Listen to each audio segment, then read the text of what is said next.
Welcome to my channel. So आज के video में हम डिस्कस करेंगे hybrid seed production in bajra. Okay, ये आपके यूपीएससी एग्रीकल्चर ऑप्शनल के एग्ज़ाम में पूछा जा चुका है ये क्वेश्चन, इसलिए मैंने ये क्वेश्चन उठाया था और ये आई थिंक 20 मार्क्स का क्वेश्चन आया हुआ था। ओके, तो हम स्टार्ट करते। फर्स्ट ऑफ ऑल, अगर आपको हाइब्रिड सीड प्रोडक्शन पूछा गया है तो आप उस पर्टिकुलर क्रॉप का बॉटनिकल डिस्क्रिप्शन या उसकी टैक्सोनॉमी भी बताएंगे। ठीक है, उसका हाइब्रिड जो सीड प्रोडक्शन है टेक्नोलॉजी, वो स्टार्ट करने से पहले आपको एज अ इंट्रोडक्शन के फॉर्म में उनका जो भी क्रॉप का बॉटनिकल नेम है, फैमिली है, ओरिजिन है एंड उसका chromosome number, this are the some basic point जो आपको लिखना पड़ेगा। तो बॉटनिकल नेम दैट इज़ बाजरा का है पेनिसेटम ग्लैकम एंड उसकी फैमिली होती है पोएसी। ठीक है, और राइस की भी और वीट की भी, सब ये जो है ये सारे जो है पोएसी फैमिली में आते हैं। ओरिजिन इसका होता है वेस्ट या ओरिजिन है इसका वेस्ट अफ्रीका एंड इसका क्रोमोसोम नंबर है 2n=14। तो दिस आर द 4 बेसिक जो भी इंफॉर्मेशन है रिगार्डेड टू द योर जो भी क्रॉप है वो आपको लिखना पड़ेगा। मोड ऑफ पॉलिनेशन, सबसे पहला चीज़ यहाँ पर, अगर हम मोड ऑफ पॉलिनेशन जानते हैं किसी पर्टिकुलर क्रॉप का जिसका हमको हाइब्रिड प्रोडक्शन करना है, because cross pollination it is very important in case of the hybrid seed production. So हमको मोड ऑफ पॉलिनेशन भी जानना ज़रूरी है। तो मोड ऑफ पॉलिनेशन बाजरा का होता है, बिकॉज ये जो होता है प्रोटोगाइनस होता है। प्रोटोगाइनस इसका मतलब क्या होता है, एक होता है प्रोटेंडरी, एक होता है प्रोटोगाइनस। प्रोटो यानी पहले, ठीक है, गाइनस यानी होता है गाइनोशियम वाला part, it means female part. तो बाजरा में क्या होता है, जो फीमेल पार्ट रहता है दैट इज़ मतलब गाइनोशियम पोर्शन, वो पहले क्या होता है, मैच्योर होता है। तो that is the protogynous. And प्रोटेंडरी में क्या होता है, जो आपका एंडोशियम यानी कि जो मेल पार्ट रहते हैं या मेल जो पर्टिकुलर फ्लावर में पार्ट्स रहते हैं वो पहले मैच्योर होते हैं as compare to female part के। तो यहाँ पर क्या कंडीशन है, जो फीमेल जो पार्ट है वो पहले मैच्योर जा रहा है और इसलिए इसको प्रोटोगाइनस नाम दिया गया है। यहाँ पर मेजर पॉलिनेटर एजेंट जो है वो होता है हवा या विंड।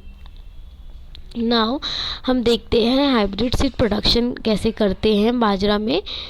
तो हम देखते हैं कि हाइब्रिड सीड प्रोडक्शन की क्या क्या चीज़ें हैं। ठीक है, फ्लोरल बायोलॉजी इसलिए डिस्कस करना ज़रूरी है क्योंकि हमने पॉलिनेशन तो जानना कि प्रोटोगाइनस है तो किस तरह के फ्लावर होते हैं। ठीक है, फ्लावर की ओपनिंग का टाइम क्या होता है, ये सारी चीज़ें, या स्टिग्मा का जो रिस्पेक्टिवनेस होता है, ठीक है, वो किस टाइम ज़्यादा रिसेप्टिवनेस जो होता है, यानी मतलब एक एक्टिवनेस बोल सकते हैं ना कि हम उस टाइम अगर पॉलिन वहाँ पर डस्ट करेंगे तो ज़्यादा अच्छे तरीके से पॉलिनेट हो पाएगा पौधा।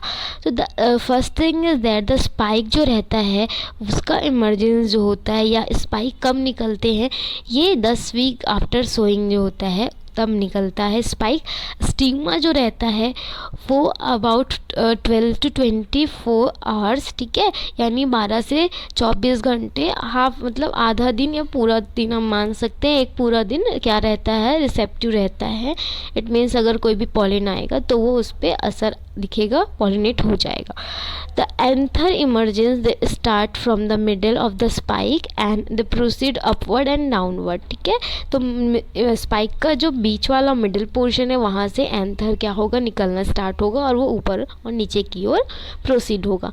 एंथेसिस मतलब होता है first opening of the flower, ये टर्म आपको याद रखना है। तो फर्स्ट ओपनिंग जो फ्लावर की होती है वो through out day and night with the peak जो बिटवीन, मतलब पीक टाइम जो है बेसिकली 8 से 2 बजे तक का है। ठीक है, शाम का। Now the plant is the markedly protogynous, जो मैंने अब डिस्कस करा है पहले, and the cross pollination normally occur. Now अब हमको हाइब्रिड क्यों प्रोड्यूस करना है in the case of bajra. So because of the हम बेसिकली हर चीज़ जो है, अगर हम हाइब्रिड की वे में बात कर रहे हैं या किसानों से रिलेटेड बात करें तो इकोनॉमिक वैल्यू इंक्रीज़ करना है जिससे इनकी इनकम इंक्रीज़ हो पाए। तो जब तक क्रॉप की यील्ड इंक्रीज़ नहीं होगी इनकम इंक्रीज़ नहीं हो पाएगी, क्वालिटी सीड्स नहीं आएंगे तो जो मतलब क्रॉप की अच्छी वैल्यू मार्केट में किसानों को नहीं मिल पाएगी। ठीक है, थोड़ा बहुत इसमें प्रॉब्लम आ रहा होगा बिकॉज ऑफ माई हेल्थ, उसके लिए आई एम सॉरी। ठीक, तो उसको आप थोड़ा सा मतलब इग्नोर करिएगा। सो हम पहला पॉइंट है enhancement of the grain and fodder yield, क्योंकि बाजरा से हमको फॉडर भी मिलता है एंड ग्रेन भी मिलता है। Now second one is the improvement of the quality. ठीक, increase the resistant to the pest and disease, increase the wider adaptability, यानी उसको किसी भी जगह पे हम जब लगाएं तो वो उस पर्टिकुलर इन्वायरमेंट्स को अडॉप्ट करे, सो इनकी अडॉप्टेबिलिटी को बढ़ाना। Variety for the new season, involve less labour, low cost of the production, so tolerant to the biotic and some abiotic stress, like abiotic में ड्रॉट, फ्लड, ये सब कंडीशन जो है, बायोटिक में आपके इंसेक्ट पेस्ट, ये सारी चीज़ें आती हैं। Uniformity and high productivity. ठीक है, बेसिकली जो मेजर ग्रोइंग एरियाज़ हैं इंडिया में, तो यहाँ पर आप देख सकते हैं गुजरात, इंडिया में टोटल इतना है और गुजरात है बेसिकली हाईएस्ट पे। This is the bajra. Okay, now the some breeding techniques जो हैं जो कि हाइब्रिड प्रोडक्शन के लिए यूज़ किए जाते हैं।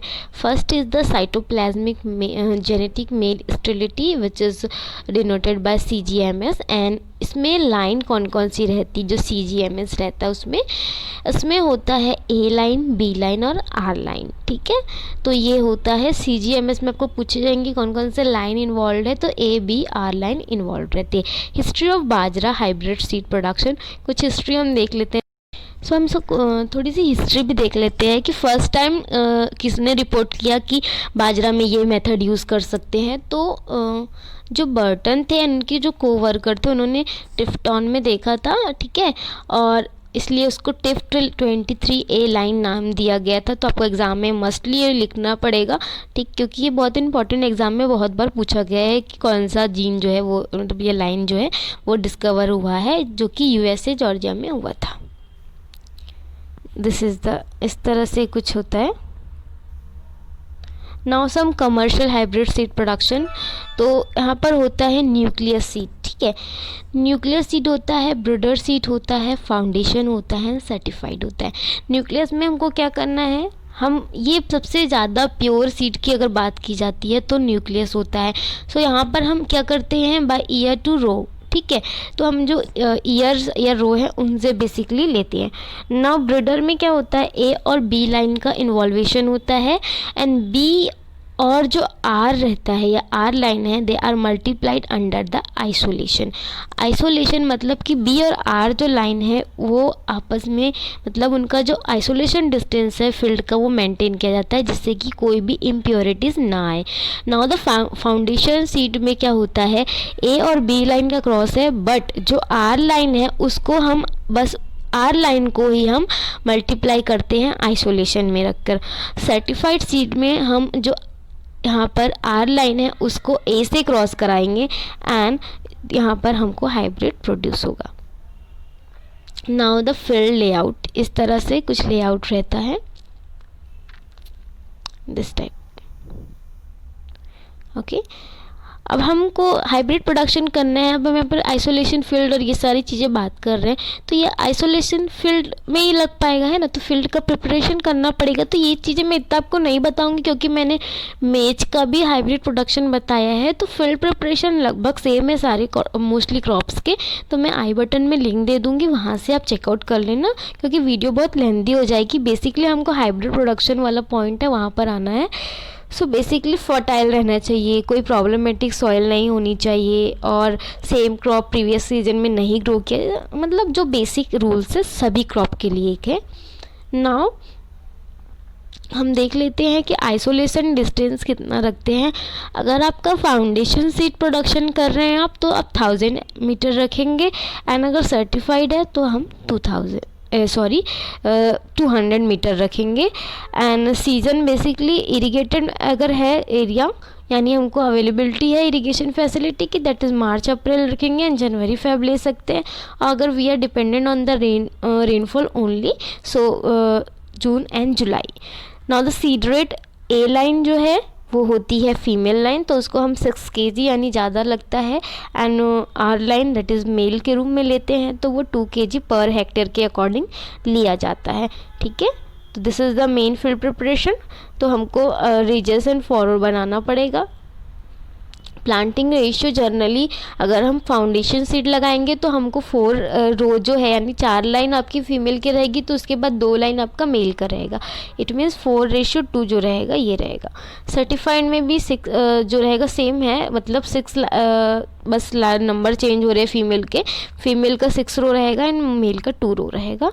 एंड लाइक पूसा 23 जो वैरायटी है पर्टिकुलर बता रही हूँ आपको, उसमें 8:2 मतलब फॉलो करते हैं। ठीक है, और जो भी आपका बॉर्डर रो है, तो फाउंडेशन सीट में क्या करते हैं हम, क्या करते हैं 8 मतलब फाउंडेशन सीट है और उसके साथ ही बी लाइन का 8 जो मतलब रो है वो मेंटेन करते हैं, तो ये 8 जो है वो बी लाइन रहेंगी। ठीक है, और यहाँ पर फाउंडेशन सीट रहेगा पहले। उसके बाद हम यहाँ पर देख लेते हैं सर्टिफाइड सीट के केसेस। हम लोग सर्टिफाइड लगा रहे हैं मान लो, तो हमको 4 लाइन किसकी, आर लाइन की मेंटेन करनी पड़ेगी। Now we see the spacing. तो ए लाइन जैसे कि हमको पता है, यहाँ पर हमने मेंशन भी किया था, ए लाइन फीमेल होती है जनरली, उसकी स्पेसिंग 45 से 20 सेंटीमीटर रखी जाती है। 40 यानी 45 आपका रो 2 रहेगा और 20 से 20 प्लांट की डिस्टेंस रहेगी सेंटीमीटर में।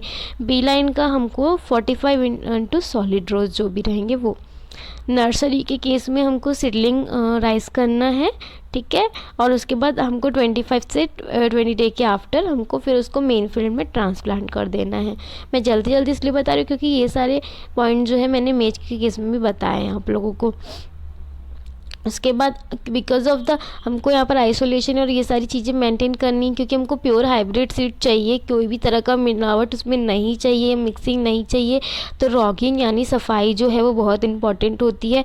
ए लाइन की रॉगिंग हमको कैसे करनी है, sick for the of type pollen shader and जो भी पार्शियल्स हैं उनको हमको रिमूव करना है।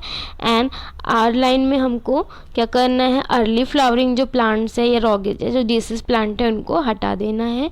ऑफ टाइप क्या होता है, ऑफ टाइप को कैसे पहचानेंगे, उसके सम कैरेक्टरिस्टिक यहाँ पर मेंशन है। सो आपको अगर लीफ में किसी तरह का बदलाव दिख रहा है मेन क्रॉप के कंपैरिजन में, उसके कुछ कलर डिफरेंसेस दिख रहे हैं, लीफ के वेवीनेस में कोई डिफरेंस है, आपका ग्रीन कलर, ईयर हेड और शेप साइज, ये सारी चीज़ें हैं, ये होती है ऑफ टाइप की characteristic. Number of field inspection मतलब हमको कितने बार फील्ड में इंस्पेक्शन करना है जब हम हाइब्रिड प्रोडक्शन करते हैं। तो there are 3 stages. First is the seedling stage. ठीक है, नर्सरी में जैसे हमारा स्टेज नर्सरी स्टेज रहता है दैट टाइम, एंड आफ्टर जब हमने ट्रांसप्लांट कर दिया तो टिलरिंग स्टेज एंड देन फिर ग्रेन का फॉर्मेशन स्टेज, क्योंकि इन 3 स्टेज के दौरान आप ऑफ टाइप्स को ईजिली पहचान सकते हैं। Now this is the manure and fertiliser. तो आप इसको नोट डाउन कर लीजिएगा, इसमें कोई जैसे समझाने की चीज़ नहीं है इसलिए मैं इसको नहीं समझाऊंगी। ठीक है, now the step for the synchronization of the flowering. तो पहला स्टेप जो है कि विदहोल्डिंग द इरिगेशन, हमको 1% एप्लीकेशन करना है diammonium phosphate that is DAP, staggered sowing and jerking. अब हम देखते हैं व्हाट इज़ द जर्किंग। ठीक है, जर्किंग जो होता है ये जनरली 20 से 25 दिन जब हम ट्रांसप्लांटिंग कर लेते हैं उसके बाद किया जाता है, या फिर कभी कभार 30 से 40 दिन के बाद भी जब हम अगर डायरेक्ट सोइंग करते हैं तो किया जाता है। सो अर्ली जो आपके अर्ली फ्रॉम जो ईयर हेड्स हैं, ठीक है, बाजरा में, उनका क्या करना है, फर्स्ट जो टिलर्स आएंगे they are pulled out the remove, मतलब जो आपके फर्स्ट ईयर हेड में जो भी टिलर्स आएंगे बाजरा के उसको हमको पुल आउट कर देना है, यानी उसको रिमूव कर देना है। This is jerking which will result in uniform flowering of all the tillers. तो हम जब पहला जो टिलर्स आया रहता है फर्स्ट टिलर्स, उसको अगर रिमूव कर देते हैं तो जो फ्लावरिंग है वो सेम आती है या सिंक्रोनाइज होकर आती है। ठीक है, नाउ स्पेशल जो भी उसकी स्पेशलिटी है with bajra in the synchronization, तो जो सिंक्रोनाइजेशन है synchronization problem in less in bajra due to the यहाँ पर कम एज कम्पेयर टू अदर जो ग्रामिनेसी या पोएसी फैमिली के क्रॉप है उनके कंपेरिजन में इसमें कम होता है, क्योंकि टिलरिंग हैबिट्स इसकी ठीक है उसके कारण, और लाइक कंटिन्यूस पॉलिन सप्लाई होता है, लेस पॉलिन वेट होता है, एंड इसके अलावा flight capacity of the pollen and pollen viability and stigma and receptivity are longer. यहाँ पर क्योंकि पूरा दिन बोला गया है ना, रिसेप्टिव रहता है और समटाइम 12 आवर्स रहता है, तो that's why. Okay, so here is some pest and disease which attack on a bajra during the hybrid seed production and as well as normal seed production. So shoot fly, to avoid the shoot fly infestation, यहाँ पर हम जो भी आपका prophylactic जो spray है like monocrotophos can be practised 1 week after the transplanting. इसी तरह से कुछ डिसीज भी लगते हैं जिसके लिए आप फंगीसाइड जैसे कि सिस्टमेटिक फंगीसाइड है, मैंगोजेब, कवच, ठीक है, कार्बेंडाजिम, टॉप्सिन, ये यूज़ कर सकते हैं। Now here is the some insects, hairy caterpillar, shoot fly, आप इसको नोट डाउन कर सकते हैं, ठीक है, क्योंकि आपको एग्ज़ाम में इतना सारा तो नहीं लिखना पड़ेगा, पर एटलीस्ट आप 2 इंसेक्ट 2 पेस्ट ऐसे लिखेंगे, मतलब 2 इंसेक्ट 2 डिसीज, ये सारी चीज़ें लिखनी पड़ेंगी, क्योंकि आपको पूरा अगर हाइब्रिड सीड प्रोडक्शन 20 नंबर में बोला है तो आपको ये सारी चीज़ें मेंशन करना पड़ेगा, ठीक। White grub, stem borer and termites, आपको जो इजी पड़े आप वो लिख लीजिएगा। Now some number of disease भी अटैक करते हैं during its growth and they cause the lower yield and economic loss also. So कुछ डिसीज यहाँ पर डाउनी मिल्डवे और जिसको कि ग्रीन ईयर डिसीज भी बोलते हैं, तो इसके लिए हम सीड ट्रीटमेंट कर सकते हैं एग्रोसैन के साथ, ठीक है, 2.5 ग्राम पर केजी सीड ले सकते हैं, या हम फिर डाइथेन जेट 78 का जब बूट लीफ स्टेज रहता है उस दौरान हम क्या कर सकते हैं, स्प्रे कर सकते हैं। इसके अलावा कुछ रेजिस्टेंट वेराइटी है यहाँ पर, इसको आप मेंशन करना है एग्जाम में, ठीक है, रेजिस्टेंट वेराइटीज़ को NHB5, PHB10 and PHB14। Now some rust के लिए भी सेम ट्रीटमेंट है, मतलब अगर आप जनरली जान जाएंगे ना कि कौन कौन सी बीमारी लग रही है और कौन सी फंगस वाली बीमारी, कौन सी बैक्टीरिया, तो आप इजीली केमिकल को मेंशन कर सकते हैं, ठीक। Ergot of bajra and leaf blast. Now the irrigation field जो है वो इमीडिएटली जब हम ट्रांसप्लांट करते हैं या नर्सरी से या हम डायरेक्ट सोइंग कर रहे हैं तो हमको इमीडिएटली सोइंग के बाद देना है पानी, एंड उसके बाद हमको 3rd डे मतलब आप ना 3 दिन के इंटरवल में हमको जो इरिगेशन है वो देना है, ठीक। Then once in 10 days irrigation has to be given, and like critical stage जो रहती है like trailing stage, grain formation stage और milky stage and जो maturation stage रहता है, इस दौरान हमको देना ही है पानी, क्योंकि ग्रेन फॉर्मेशन अफेक्ट हो जाएगा अगर आप पानी नहीं देंगे, और बहुत ज़्यादा आपको पानी नहीं देना है, प्रॉपर एंड एडिक्वेट अमाउंट देना है, जिससे कि आपका सीड का सेटिंग अच्छे से हो, चैफिनेस ना आए सीड पे किसी भी प्रकार की, एंड क्वालिटी डिटोरिएट ना हो सीड की, ठीक। नाउ द कुछ हार्वेस्टिंग टेक्निक से कैसे आपको हार्वेस्ट करना है। Seed attend the physiological maturation, not horticultural maturation, ठीक है, सॉरी यहाँ पर तो ये चूँकि एग्रोनॉमिक क्रॉप है तो एग्रोनॉमिकल मतलब हार्वेस्टिंग या मैच्योरिटी वहाँ पे नहीं आनी चाहिए। फिजियोलॉजिकली जब वो मैच्योर हो जाएगा हमको देन हार्वेस्टिंग करनी है 30 to 35 day after the 50% of flowering. जब आपके 50% फ्लावरिंग आ जाएंगी उसके 30 से 35 दिन बाद ये फिजियोलॉजिकल मैच्योरेशन आ जाएगा क्रॉप में। द मॉइस्चर कंटेंट हमारा होना चाहिए 30 to 35% at the time of harvesting, और because of the tillering habit the harvest panicle per ear head in 2 picking. So इससे क्या होगा, to avoid the delay harvesting select 5 to 7 tillers for the seed purpose. Processing कैसे कर सकते हैं हमको grading के लिए 4x64 जो है राउंड प्री फोटेड जो मेटल सेव्स रहते हैं उनका यूज़ करना है as a middle screen, and इसके अलावा इंडस्ट्रियल प्रोडक्ट के रूप में OSAW जो है उसका यूज़ कर सकते हैं। क्लीनर ड्रम जिसको क्लीनर कम ग्रेडर भी बोलते हैं। एंड उसके बाद हमको सीड को ट्रीटमेंट कर देना है, जिससे उसमें किसी भी प्रकार के जो स्टोरेज पेस्ट और जो भी और पेस्ट होते हैं उनका अटैक मत आए। थायरम या बावस्टिन एट द रेट हमको 3 ग्राम पर केजी सीड ट्रीटमेंट हम कर सकते हैं थायरम एंड बावस्टिन के साथ। यहाँ पर दिया है 3 ग्राम पर केजी सीड के हिसाब से। थ्रेसिंग के लिए हमको ear head they are dried, उनको सुखाना है ईयर हेड को 2 से 3 दिन के लिए। आप जो थ्रेसिंग फ्लोर जैसे कि गांव में बना रहता है सीमेंटेड जो फ्लोर रहता है, सन ड्राई कर सकते हैं 2 से 3 दिन के लिए। और उसके बाद हमको मॉइस्चर कंटेंट 15 से 18% मेंटेन करना है। यील्ड लगभग बाजरा की 30 से 35 क्विंटल ग्रेन्स की यील्ड मिलती है एंड 100 क्विंटल हमको ड्राई जो स्ट्रॉ रहता है, यानी जो उसका पैरा बोल सकते हैं, वो मिलता है, ठीक है, पर हेक्टेयर के हिसाब से। और इरिगेटेड कंडीशन या अंडर द रेनफीड कंडीशन हमको डिफरेंट यील्ड है, जैसे कि 12 से 15 quintal of grain and 75 quintal of fodder per hectare. Seed storage हमको क्या करना है, शॉर्ट टर्म के लिए कर रहे तो हम क्लॉथ बैग्स, कपड़ों का जो बैग रहता है उसमें 12 मंथ के लिए स्टोर कर सकते हैं। और लॉन्ग टर्म हमको करना है मोर देन 24 मंथ्स, तो हमको 700 गेज का पॉलीथीन बैग यूज़ करना पड़ेगा।